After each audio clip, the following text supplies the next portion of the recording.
Would somebody fucking report us? Yeah. The war hasn't even really started. We're already committing war crimes. Yeah. It's mine. Is that one's next? Yeah. Okay. Are we? Yeah. I've restarted the stream, let's so see we here. should be up and running. Don't know what happened there. Are we saying too many All curse words? of a sudden, we got fucking cut off from our shit, but we're back up. We're doing a damn thing. Let's see. Yep,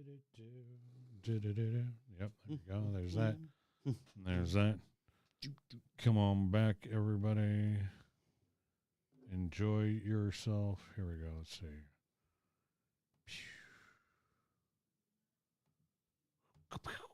Okay. I shared it. Yeah. Now we're back. There we go. Yeah.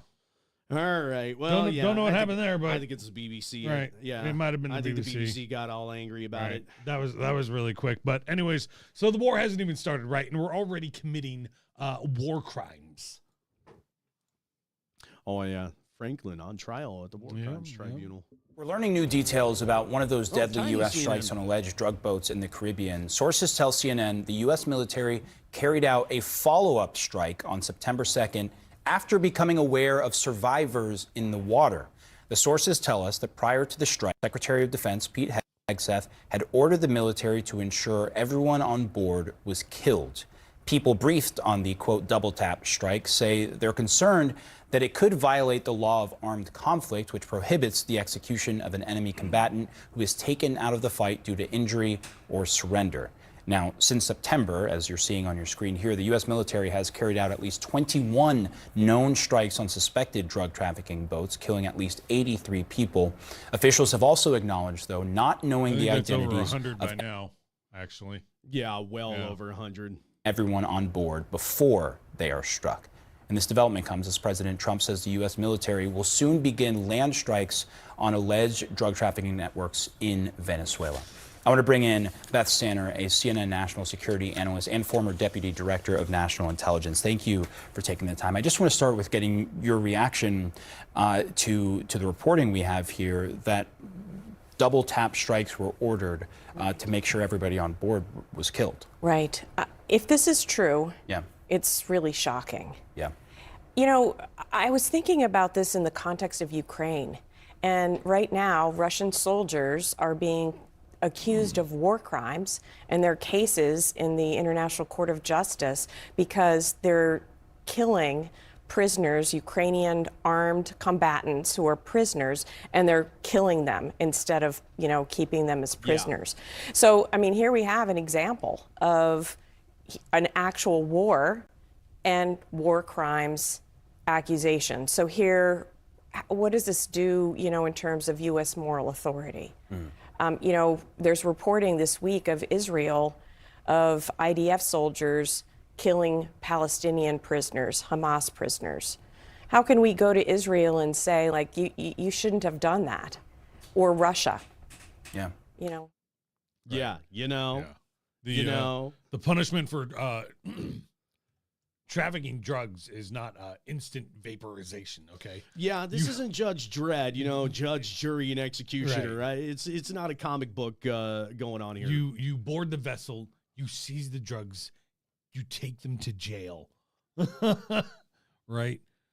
And considering that we're not actually at war with these fuckers yet, it's not really war crimes. It's just murder.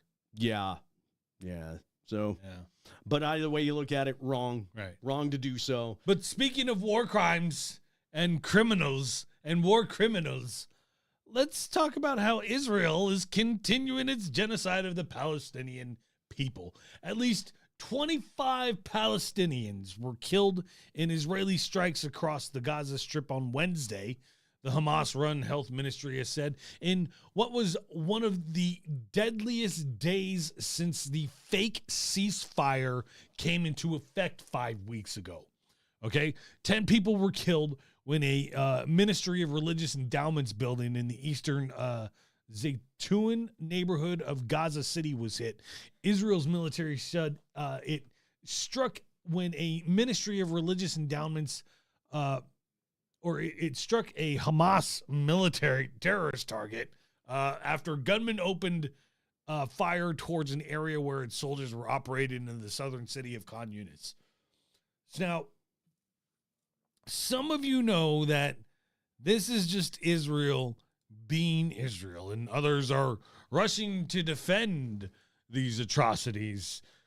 So it's time to hit those folks in the face with some cold, hard, unforgiving truth. On September 29th, the United States unveiled a 20-point proposal to end Israel's genocidal war on Gaza, release the remaining captives held in the enclave, and allow the full entry of humanitarian aid into the besieged territory, and outline a 3-phase withdrawal of Israeli forces.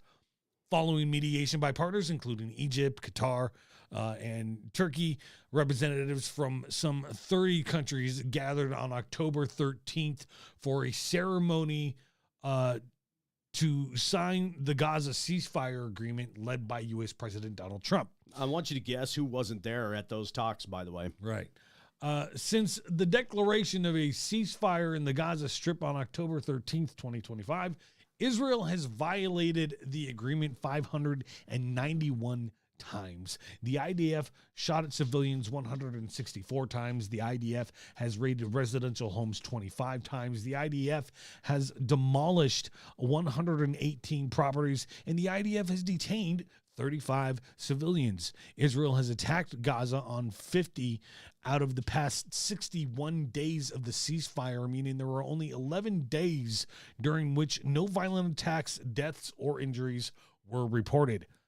Since the ceasefire took effect, Israel has killed at least 360 Palestinians and injured 922. On October 19th and 29th, two of the deadliest days since the ceasefire, Israel killed a total of 154 people. And since the war started, at least 70,000 have been killed, and that's on the low end. Low end. And another estimated 13,000 could still be under the rubble. That's also on the low end. That's 1 out of every 33 in Gaza. 171,000 have been severely injured. And if this isn't a genocide, why is this shit also happening now in the West Bank? That's right. They're starting to move them off their land. A month ago, Ahmed Kaabneh was doing everything he could to not leave his home. His family has lived in this village for generations, part of one of the West Bank's many Bedouin communities. But after a settler moved in up the hill and started intimidating Kaabneh's children, a few weeks later, he said he had no choice but to flee. Regarding feelings, it's very difficult because you leave an area where you've lived for 45 years. Not a day or 2 or 3, but nearly a lifetime. But what can you do? They are the strong ones and we are the weak. We have no power. Kaabneh, 4 of his brothers, and their families have all moved northeast due to increasing settler violence. They are far from alone. The UN recently reported that nearly 3,200 Palestinians from Bedouin and herding communities have been forced to flee their homes since the start of the Israel-Hamas war in October 2023. Israeli settlements are illegal under international law, and settler outposts, which have multiplied, are prohibited by Israeli law. However, those on the ground say this legislation seems to be of little practical importance.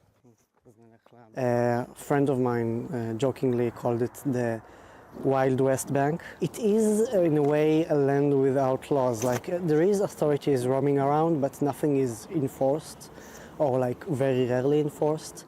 Settlers have used shepherding outposts to take 14% of land in the West Bank, according to an Israeli settlement watchdog report from last year. For Kaabneh and his family, this means that even having fled, he said they are never truly safe. Just ethnically cleansing this fucking place. Just cleansing it, man. Just getting rid of everybody and then moving in, and they're gonna, and just like you said, what can we do? We're the weak ones, they're the strong ones. Where are they gonna go? I gotta tell you, folks, man, that breaks my heart, man. Right. Breaks my heart. Yes, science!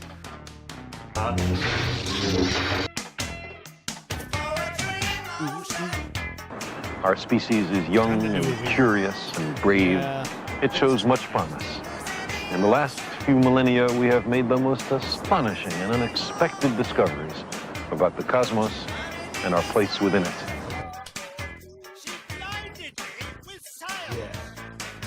I weigh about 5,000 pounds. Oh, Mr. D&E, where did you come from? Tide goes in, tide goes out. Never a miscommunication. You can't explain that. All right. Let's get set up with some chill music here, and give me just a second. Bill O'Reilly, ye of little faith. Let's get some chill music here. Let's turn that off. We're gonna blow your fucking minds. We're gonna blow your insignificant, tiny little minds. Your brains are just gonna. There we go. Yeah, hanging tight, everybody. Ready? Let me get set up. This is a cool story. Put you in the mood for it. There we go. Let's flip over here. Yeah, Space. buddy. Time. There we go. Bring it down just a little bit. All right, everybody. We've gone through a lot of political divide and everything, and talking shit to one another and everything. Let's just bring it all back to us being humans together. Bring it together, right? Go ahead, light up, grab yourself something to drink, or hey, maybe if you just want to enjoy this sober, it don't matter. We've got a cool science story here. You're gonna love this. Check this out. Listen. We may have seen dark matter. A halo of gamma rays detected by the Fermi Space Telescope matches what would be expected if particles with masses around 500 times that of the proton being annihilated near the Milky Way's galactic center. A new study argues there is no known source for these gamma rays, and their distribution is different from what we would expect if their origins are in galactic light. Among the many theoretical objects that have been proposed to explain dark matter, WIMPs, weakly interacting massive particles, have long been a favorite. These would be subatomic particles that produce and are affected by gravitational fields, but no electromagnetism or nuclear forces. Because they interact weakly, detection is difficult to detect. But collisions between WIMPs are expected to annihilate both under certain conditions, releasing a shower of other particles and electromagnetic energy. Although some galaxies appear to have an excess of dark matter relative to their stars, in general, the distribution of dark matter roughly matches the material that we can see. The closest concentration of dark matter is at the center of the galaxy, so physicists have looked for unexplained radiation there that could represent annihilating WIMPs. Professor Tomohiro Totani of the University of Tokyo thinks that they have found it. He says, we have detected gamma rays with a photon energy of 20 giga-electron volts, extending in a halo-like structure toward the center of the Milky Way galaxy. The gamma ray emission component closely matches the shape expected from the dark matter halo. That is crazy. That we may have just taken our first look at dark matter. Dark matter, the thing that binds, that glues our universe together. Right. A wide array of well-known phenomenon also produce gamma rays, but Totani claims there is an excess of 20 giga-electron volt photons beyond what these sources can account for. If this is correct, to the extent of my knowledge, it would mark the first time that humanity is seeing dark matter. And it turns out that dark matter is a new particle not included in the current standard model of particle physics. We're going to have to rewrite particle physics. Right.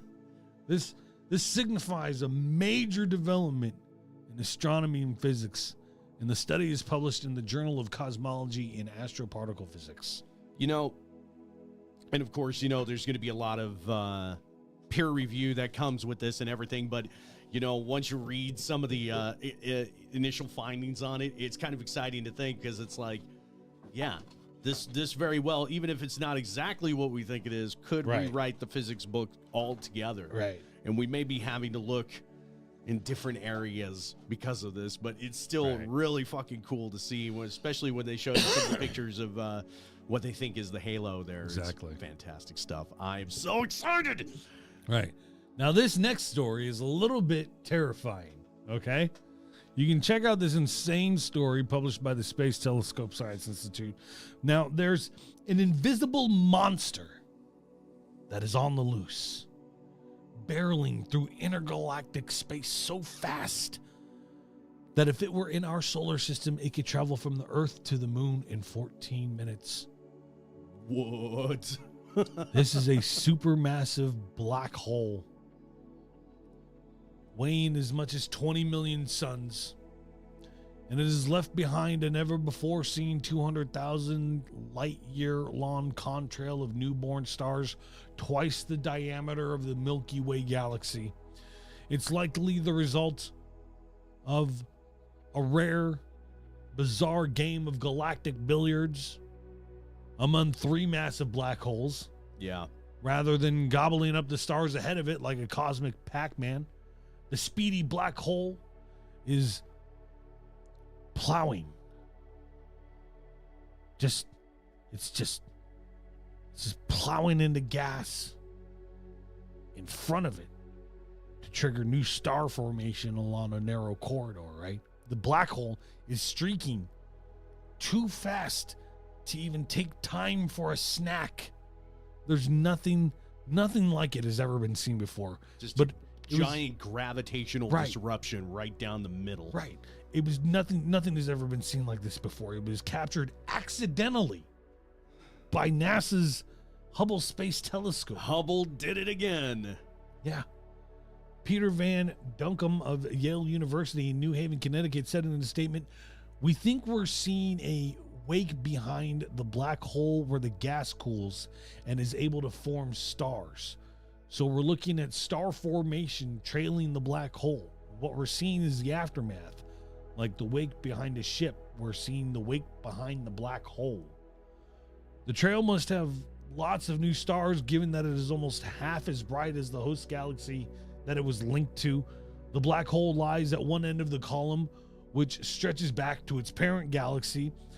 There is a remarkably bright knot of ionized oxygen at the outermost tip of the column. Researchers believe that the gas is probably being shocked and heated from the motion of the black hole hitting the gas, or it could be the radiation from the accretion from the accretion disk around the black hole. But gas in front of it gets shocked because of the supersonic, very high velocity impact of the black hole moving through the gas. But how it works is not really known. So, yeah. Just this giant fucking black hole just barreling through fucking space. Just a rogue black hole. A rogue, supermassive black hole. Those wild things that make the universe so fucking terrifying. Like a black hole could just fucking barrel through and just fling our asses out, and there ain't nothing we can do about it. Right. Oh, wow. Yeah. That's the universe for you, too, man. The universe don't care either. It just is. Here today, gone tomorrow. That's so fascinating. So fascinating. We just don't have enough time as humanity We really to don't. explore all these mysteries. Right. Wild shit. All right, let's get set up here. Hang Smoke on. break. It's almost time for a smoke break. Smoke we got to break. turn off the ambient music here. Smoke break. There, see, music off. Hey, what's up, buddy? What are you doing here, buddy? There you go. Smoke break. We'll get back to the show. Smoke Click that break. there. Yep. break. Smoke break. Smoke break upcoming. When I found her body just, lifeless on the floor, Slay operator. that image just seared into my brain, and I called the cops, of course, and but it was too late. Couldn't do anything for her. And the smell of death. You never forget that smell. What were you doing there? What were you doing there? I was just dropping off some gifts. Just dropping a couple gifts off. At 1 o'clock in the morning. Well, I didn't want to wake her up Well, I didn't or want to know wake her that I up. was in the house at the time. So I was trying to be courteous. So, How did you gain access to the premises?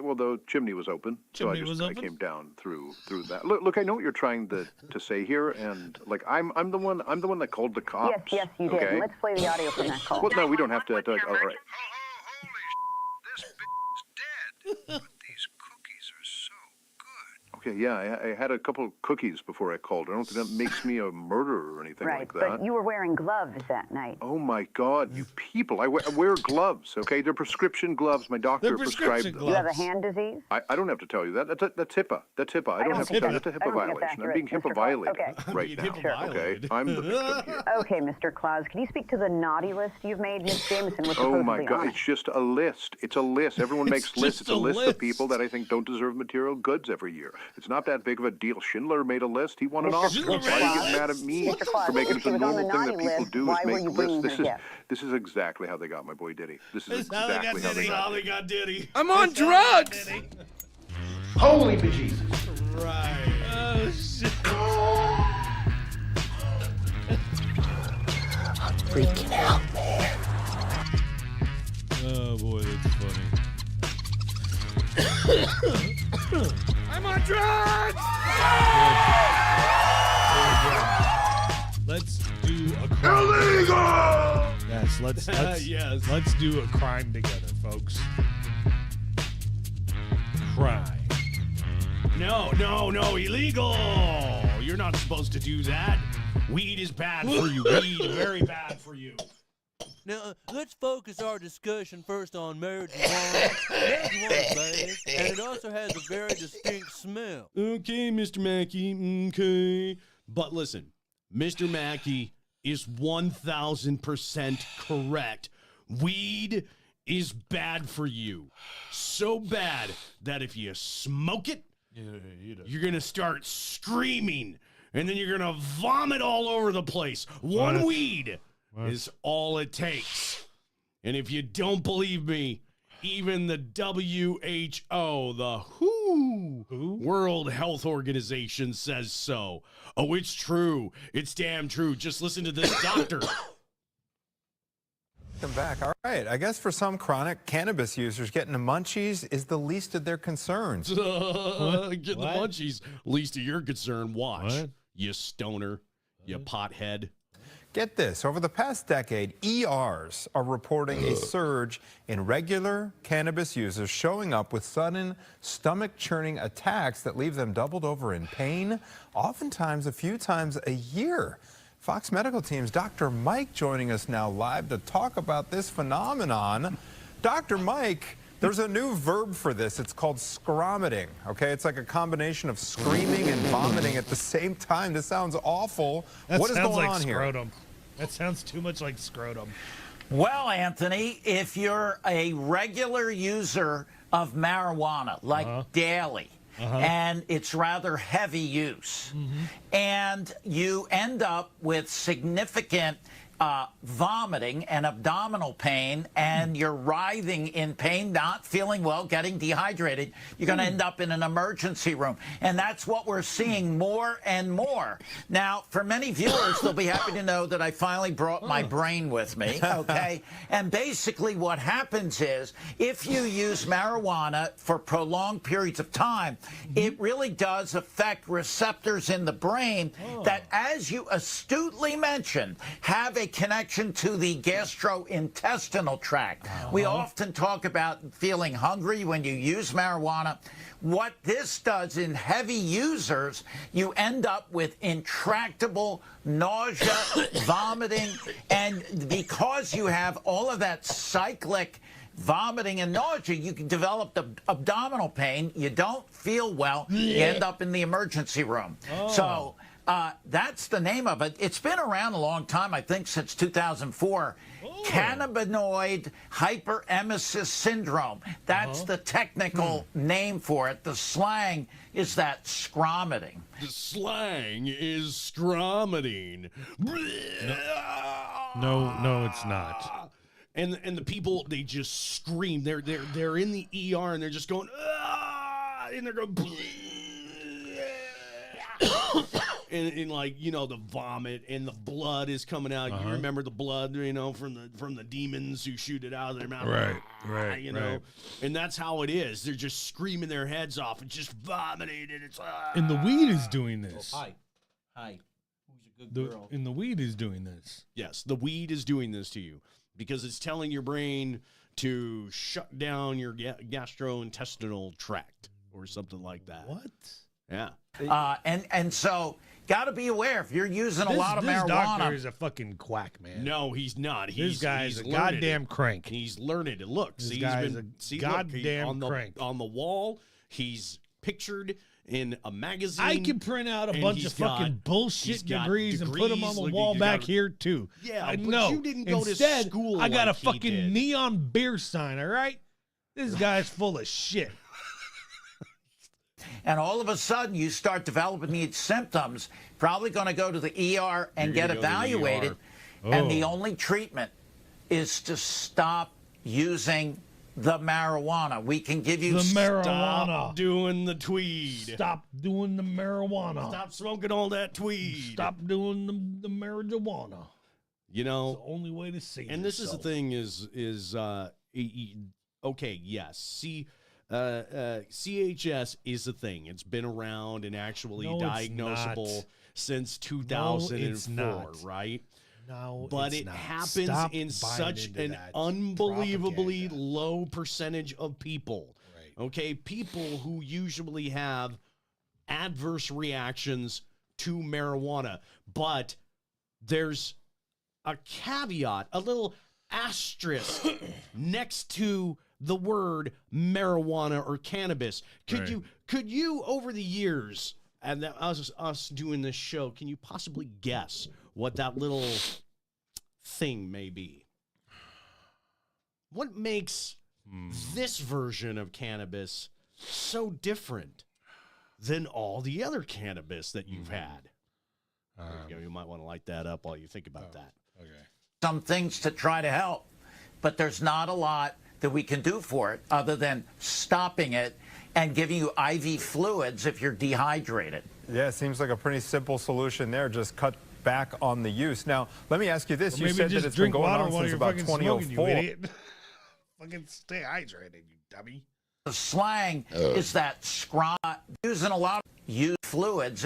Now, let me ask you this. You said that it's been going on since about 2004. I have heard that over the years, marijuana, cannabis has gotten more potent. Does that have to do with this whole scromiting phenomenon? So, you know, Anthony, you are so astute. Anthony, I love how it. did I you love it. know? Anthony, how the hell did you know this? What a fucking actor, dude. You're on it, man. You're What a fucking sharp. What a fucking actor. This is all scripted. Yeah, no, This is all no, fake. No, this is all all fake. off the cuff. The same way Fake we and do gay. it. The same way we do Fake it. and gay. Yes, the potency has gone up. You know, back in my day, Cheech and Chong, this is not grandma's marijuana. Much higher levels of THC. But some experts think it might be synthetic marijuana that is causing this. Well, then it's not Thank fucking you weed. For saying the obvious. Thank you, Dr. Fucking That Obvious. makes more sense. See, here I am just It's- hearing about how right. weed bad, weed, Weed bad, bad, weed bad. It's more potent. Oh, it might be the synthetic version of the marijuana. Right. Then he says the quiet part out loud at the end. Right. It could be the synthetic weed.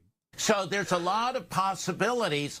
Bottom line is the only thing you can do to get rid of it and stop it is to stop using it. First of all, I don't know how you get through the day if you're using marijuana heavily every single day. It's easy, I mean, bro. I don't know how you deal with that and try to eke out a living. It's easy, bro. Dude, how do you smoke weed and eke out a living? I don't get it. It's easy, bro. You smoke 2 bowls in the morning, and then you go to work. Okay? And then you sober up while you're pulling the beer, okay? And then by the time you're done, you load up the truck, and somebody else is using the forklift, so you're not even using the forklift. You're just in the back of the truck with the pallet jack, and you're already sober. And then you get in the truck, and then you go deliver the beer. And then when you're done with work, you fucking smoke like crazy. Fucking that easy, bro. Yeah, you kind of like when you're off work, you go home, you have a little bit, you play some video games, baked out of your mind. Watch a movie. Maybe you like to read a book. Right. Maybe you, doctor, like to listen to some smooth jazz. Yeah, the sweet and docile tones of Kenny G. Maybe you like to take it easy, bro. But either way, see, you just you said ever listen to Kenny G? Yeah, on weed. On weed. I have no idea. But anyway, that's what you do.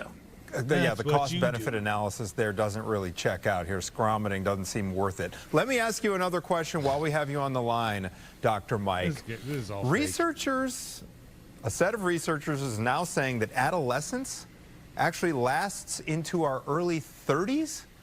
I am surprised by this. Do you have any insight on what this could possibly mean? Fake and gay. Well, basically, I'll bring the brain back.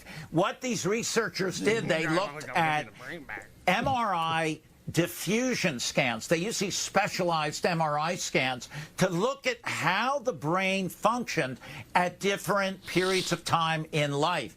And they found that in childhood, age 0 to 9, the brain was creating this vast network of connections, sometimes redoing them.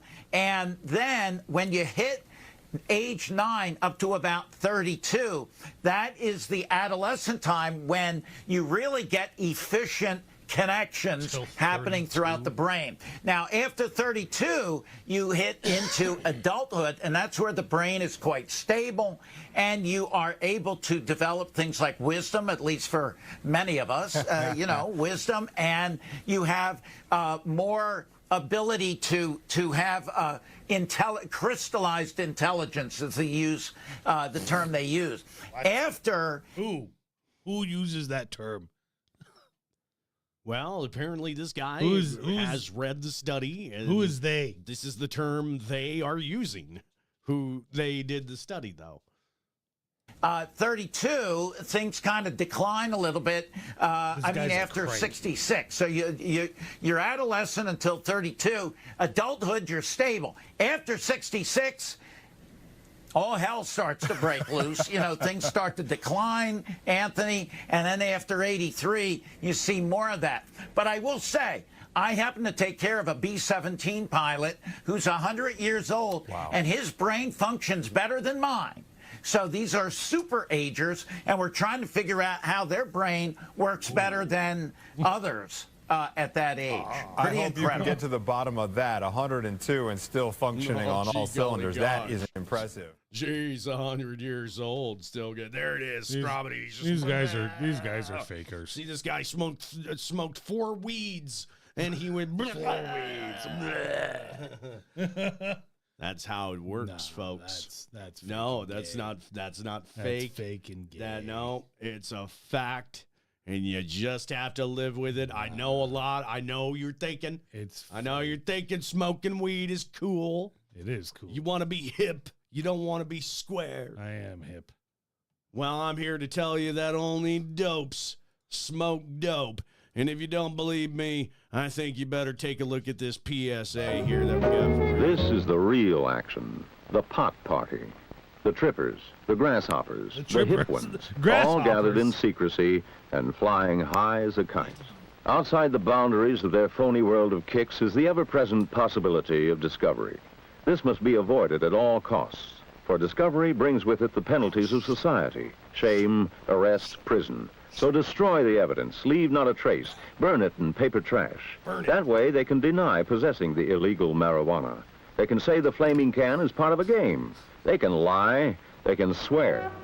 This time the gang's lucky. It's not the law, or discovery, or problems.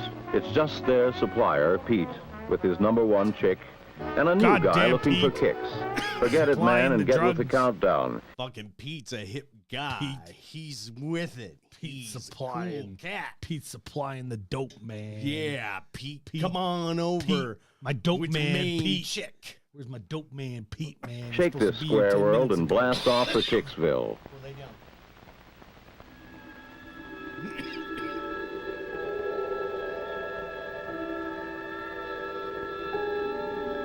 To John, his first pot party looks exciting. Everyone seems to be having fun. Best of all, there are no parents, no other adults, no one to interfere with the fun. The feeling of importance, of belonging, of putting one over is taking hold. Pete intends to tighten that hold, to squeeze it, to hook it, to lock it in. Now's the time to introduce the joints. But Pete has learned the rules well. A pusher can never be caught with the stuff on him. Instead, he must leave it, stash it, get it from a flunky. This is the test, the time to separate the man from the boy. John's willpower, individuality, character. Oh, John is really John's worried. gonna He's break. like, oh shit, He's am gonna I break. What about scromiting? And he's all like, yeah, Pete's all like, bro, that's This not is the real shit, man. real. Don't worry about it. Are slipping down the drain.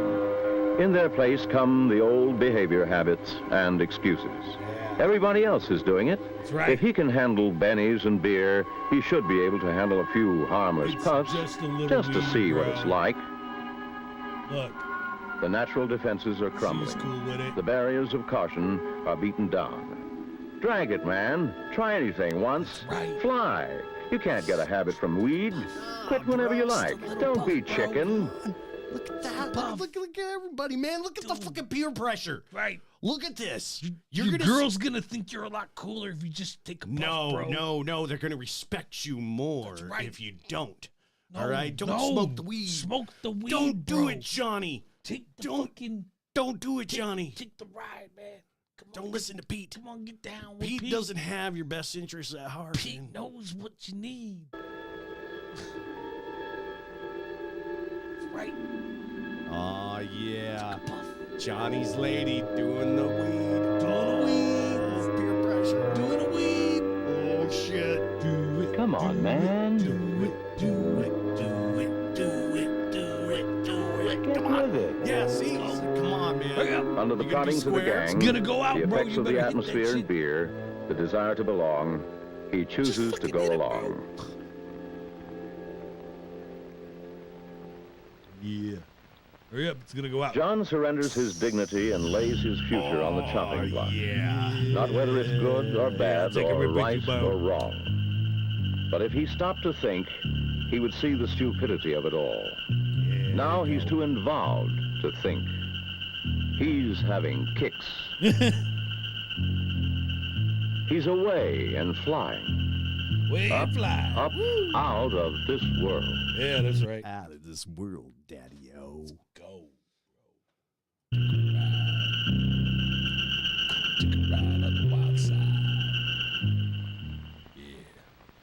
Feeling better. But everything that goes up must come down. When John came down, he landed with a thud. Due to the effects of the alcohol and the late hours at the party, the following day he was too tired, too sick Bro, to come study. on, we know that's beer. Okay, he's just hungover from the beer. No, he was hungover from the If tweed. you fucking from the just marijuana. smoke another fucking, just smoke another roach, smoke another bowl, you'll be fine, bro. No, don't do that. That's gonna ruin your life. You're gonna scrum it all over the place. It'll carry You're you gonna through. You're gonna scrum it all over the place, and All then you you're gotta gonna do get is it. just smoke a bowl. You're gonna get bro. like a D- in It'll math. be all right. Now, facing another school day, he finds the same problems the same responsibilities. Bam! What did I say? D minus. D Yeah. minus. D fucking minus. You are a D average student. You know what? That's all because of the weed. The weeds. All because of the reefer, because my of the man. reefer. And I'm telling you, The marijuana man. if you're still not convinced, I'm going to take some of you back to when the truth was told. Yes. The 90s. The 90s. The 90s Dare. kids will remember what Reed really made you do. That's right. One hit, all it Just take one takes. Don't you want to be cool? Right? Take a hit of that weed. What are you doing? I'm so high.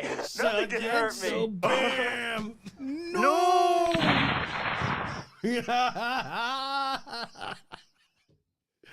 You remember that one, man. I remember watching that one on TV, legit. I'm all like, for real, for real. It's just going to be like, so high. Right. Yeah, because that's what we were doing.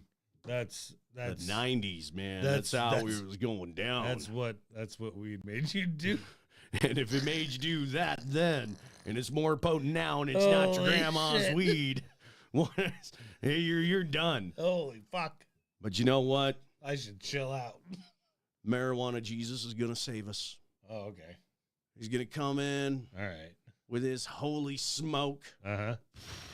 blow it in all our faces, and we are gonna get high on some religion. Oh. What? Yeah.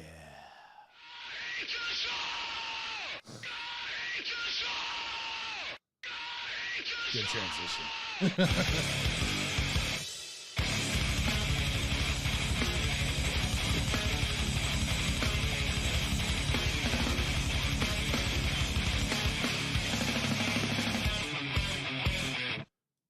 Fuck yeah.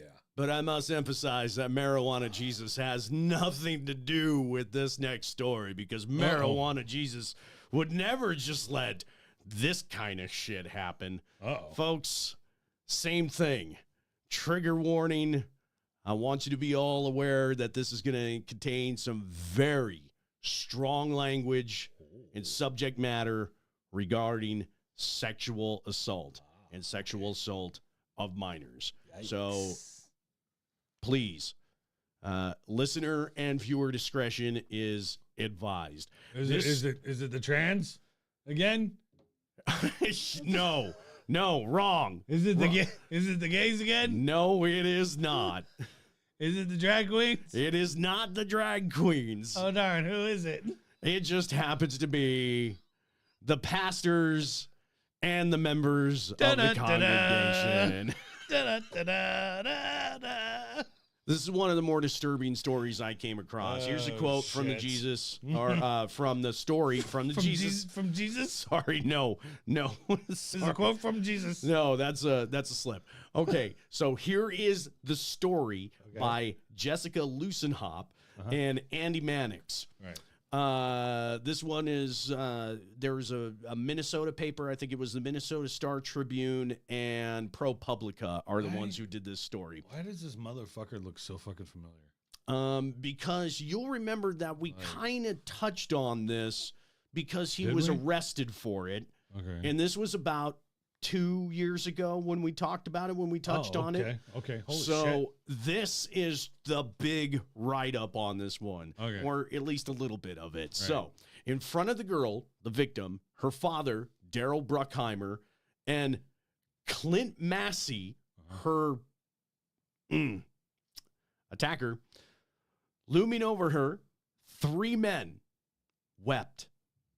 Then the girl's dad and the preacher allowed the man who had been sexually abusing her since kindergarten hug her. Wow. Ask for forgiveness. It was one of the worst things ever, she told police 15 years later. In accordance with one of the core tenets of their church, the matter was resolved. It was forgiven. Oh, so this was like at church or something. Yeah. That wasn't even okay. Wow.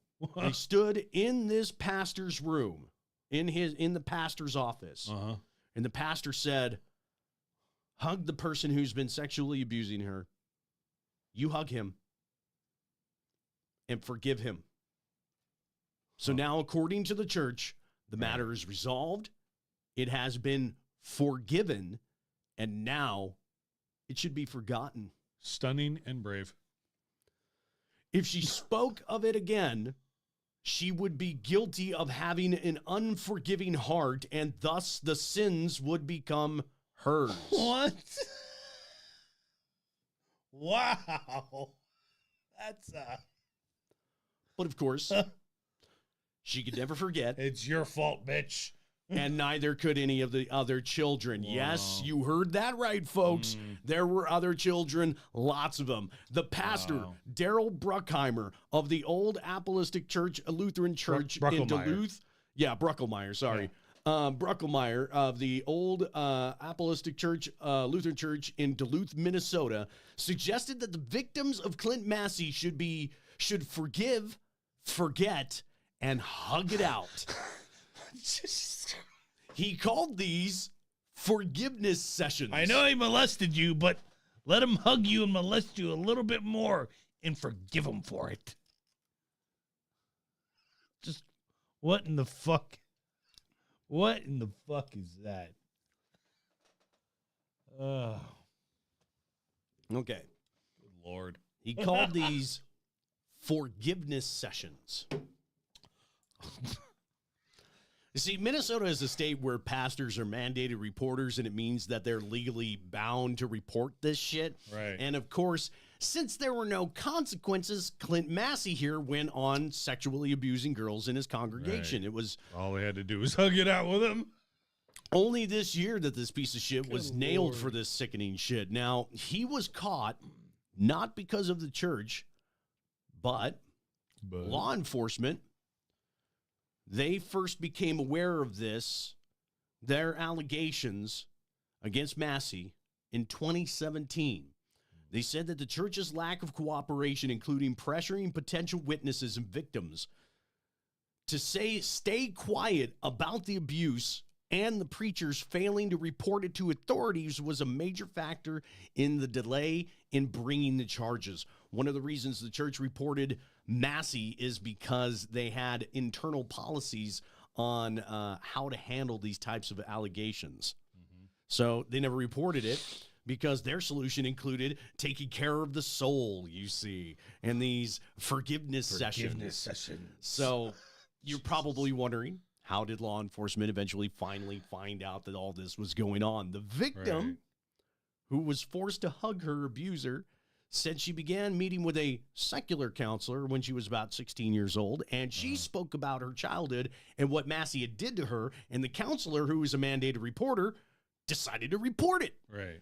And then far more gruesome details emerged. Quoting from the ProPublica story, Sergeant Jessica Labor was the investigator assigned on the case. In a recorded interview, the girl reluctantly told Labor that she used to sit with Massey and his wife, Sarah, at a church just a few rows from the front, where Massey would snake his hands up her skirt and touch her thighs and genitals.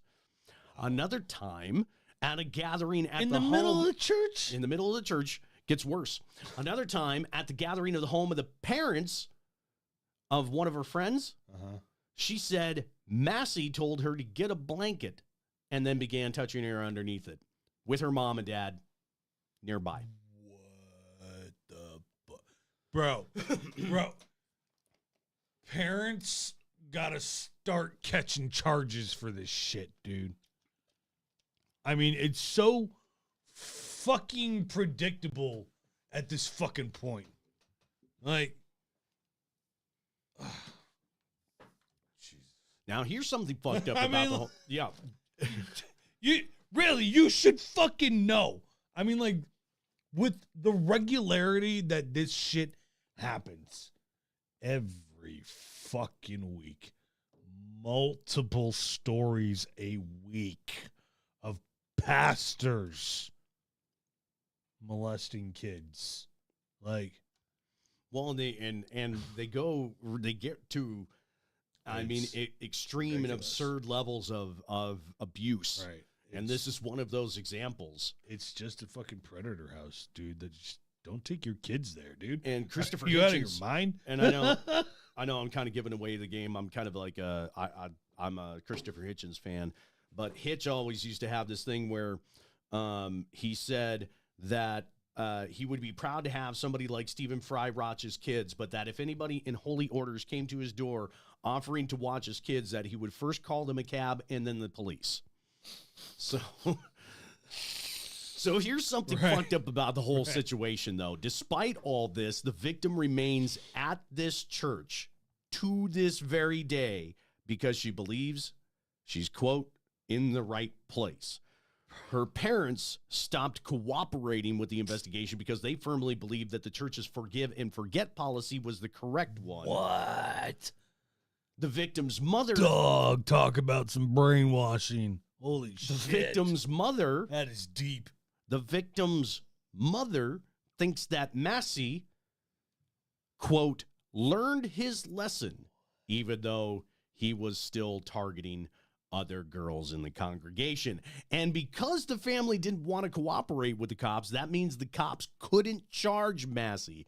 For the next few years, police received multiple tips that Massey was still abusing children and that Bruckelmeyer knew about it. But the victims were still not speaking up, so they tried a little different approach. Okay. To quote the article, Officer Labor explained the state's mandated reporting law to Bruckelmeyer and told him that he and others at the church could be charged criminally if, quote, somebody that they already know about were to keep abusing children and they failed to report it. Right. He says, I believed it was more effective to work with she said, I believed it was more effective with working with existing leadership to influence practices and attitudes regarding child abuse reporting rather than pursue criminal enforcement at that stage.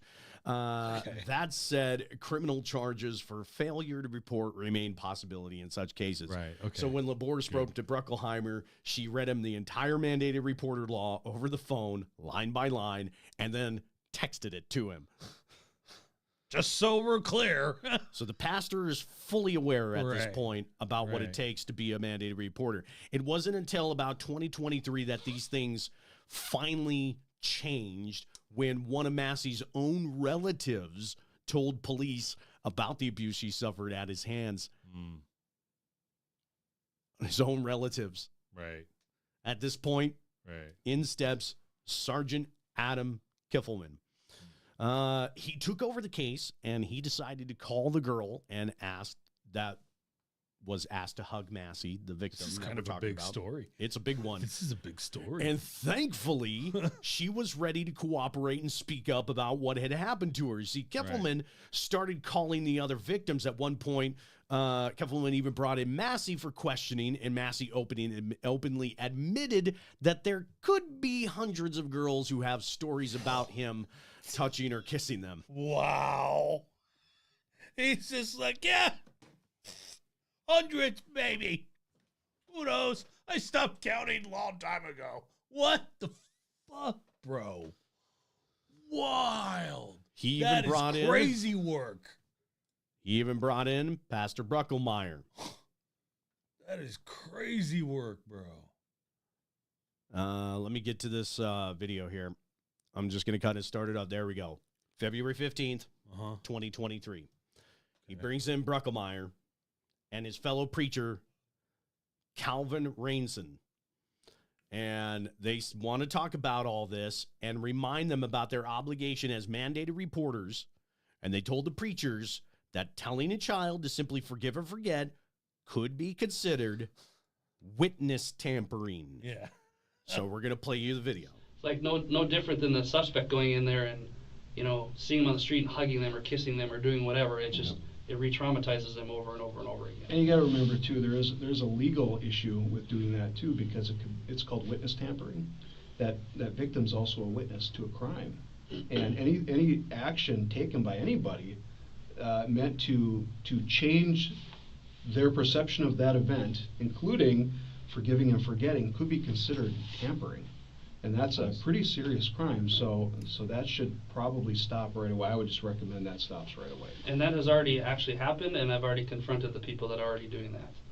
Say that again now and follow it through one more time. So a victim is also a witness, right? So they're a witness to their own crime, and if anything is done to tamper with how they might report that crime, can be considered witness tampering, and that's a separate crime in Minnesota.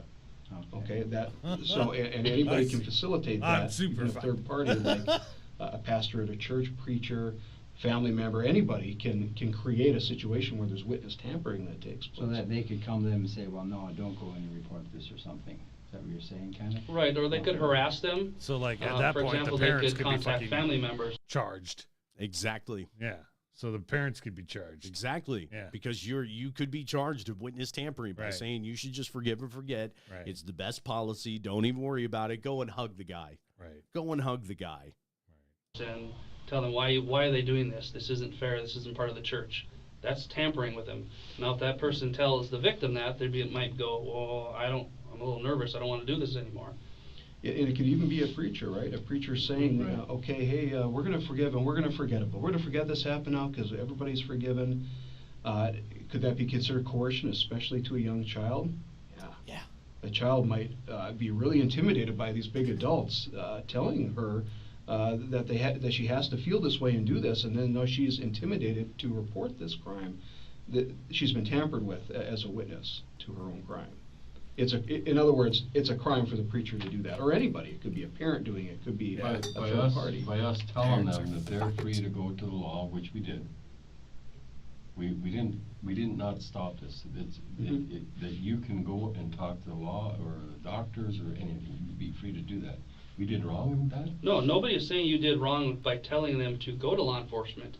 You physically have to pick up the phone or contact law enforcement. And forcing them to be confronted with their abuser is a problem. Right. It's a problem. Right. So, of course, by the time Massey faced any criminal charges, Bruckelmeyer was off the hook for failing to report because the statute of limitations had run out for that one. Wow. And because it took so long for charges to be filed, and many of the victims will see no justice whatsoever. Court filings listed 9 alleged victims, but only 3 of the cases resulted in charges of felony sexual conduct with a victim under the age of 13. The statute of limitation under the South Dakota law had run out for a couple of the other victims, and the girl who had been pressured to forgive Massey in Bruckelmeyer's office hadn't had her case charged either under Minnesota law. Too much time had passed between her initial report in 2017 and, of course, the prosecution. Nevertheless, 6 of the alleged victims whose cases did result in charges were still a part of the case, and some women traveled to Duluth in December 2024 to testify at Massey's trial. Okay. Just after jury selection, Massey agreed to plead guilty to 4 felony counts. 1 charge was dropped. So there was way more about this, and I think everyone needs to read up on it. But once again, it wasn't a trans person. It wasn't a drag queen. It wasn't a libtard lefty communist, and it wasn't a school teacher. It was a Christian pastor at a church. And the imaginary celestial sky daddy did nothing to stop it. So I'm just saying there's some gaps in this.